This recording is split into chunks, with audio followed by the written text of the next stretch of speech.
उसकी गुड़ाई करते हैं, उसमें खाद डालते हैं ताकि उसे किसी भी प्रकार का कोई कीटाणु ना उसमें लग सके, ना किसी प्रकार की कमी हो सके, जिससे वो जल्द से जल्द आगे बढ़ सके, वो फल देने के योग बन सके।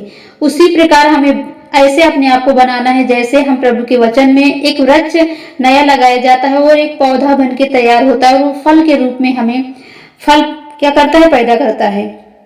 उसी प्रकार जब हम प्रभु में नए नए आते हैं तो हमारा विश्वास क्या होता है, नया होता है और हमें उतना ज्ञान नहीं होता। लेकिन जब हम जैसे जैसे प्रभु के वचन को सुनते हैं, उसमें आगे बढ़ते हैं, उसमें हम ज्यादा से ज्यादा जानने की कोशिश करते हैं, उपवास रखते हैं, प्रार्थना करते हैं, दुआ करते हैं, वचन को सुनते हैं और गंभीरता से लेते हैं, तब हमारे जीवन में जो क्रोध होता है, हम उस क्रोध को धीरे धीरे करके क्या छोड़ने लगते हैं। क्यों? क्योंकि प्रभु के वचन के द्वारा हम अपने आप को बदलना चाहते हैं, बदल रहे हैं। क्यों? क्योंकि वचन को सुनकर हमारे अंदर वचन की जब गहराइयां उत्पन्न होगी तो परमेश्वर हमारे अंदर क्या करेगा, जगह तैयार करेगा।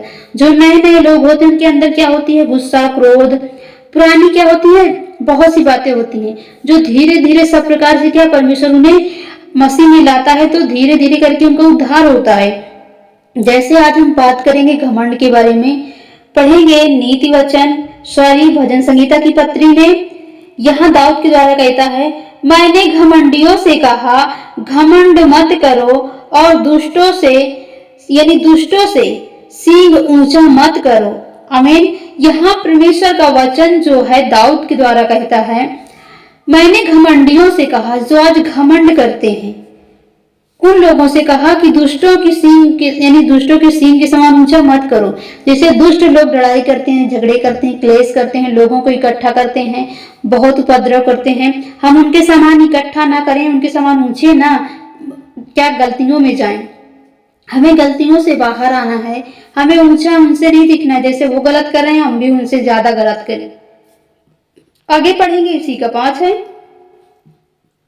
अपना सींग बहुत ऊंचा मत करो, न सिर उठाकर यानी ढिठाई की बातें बोलो। आमीन। न सींग उठाकर यानी बहुत से लोग होते क्या करते हैं, बुराइयों की बातों को और आगे बढ़ाते हैं और वो लड़ाई झगड़े को और ज्यादा गंभीर करवा देते हैं, जिससे क्या होता है, जो लोग ढीठ होते हैं उनको कितना भी कहा जाए, कितना भी समझाया जाए, वो उस बात को बिल्कुल नहीं मानते, उस बात के लिए बिल्कुल तैयार नहीं होते। क्यों?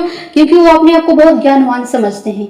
मेरे प्रिय भाई बहनों, शैतान एक ऐसा अवसर ढूंढता है जिससे अगर हम जरा सा भी गलतियां करते हैं तो हमें उस पाप में लपेट डालता है। इसलिए हमें उन यानी ढिठाई की बातों से दूर रहना है। 6 पढ़ेंगे, क्योंकि बढ़ती ना तो पूर्वी से, पश्चिम से और न जंगल की ओर से आती है, परंतु परमेश्वर ही न्यायी है। आमीन। यानी बढ़ती।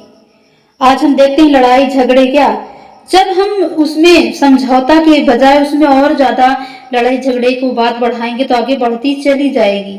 जैसे जंगल में आग लगती है तो पूरे जंगल को जला देती है, उसी प्रकार बहुत से ऐसे लोग होते हैं जो थोड़ा से झगड़े में ज्यादा से ज्यादा ऐसे बात विवाद को बोलते हैं जिससे बहुत ज्यादा झगड़ा हो जाता है, पूरे गांव के लोग इकट्ठा हो जाते हैं।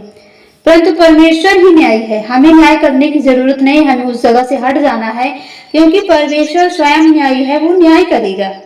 हमें अपने आप को वहां कोई न्याय करने की जरूरत नहीं है। हमें अगर झगड़ा हो रहा है, हमें समझा सकते हैं तो समझाएं, नहीं तो वहां से हट जाएं। क्यों? क्योंकि परमेश्वर स्वयं न्यायी है। वह एक घटता तो और दूसरे को बढ़ाता, यानी एक घटता है तो दूसरे को बढ़ाता है। यहोवा के हाथ में एक कटोरा है जिसमें का दाख मधु झाग वाला है, उसमें मसाला मिला है और वह उसमें से उड़ेलता है। निश्चय उसकी यानी तलछट तक पृथ्वी के सब दुष्ट लोग क्या करेंगे, पी जाएंगे।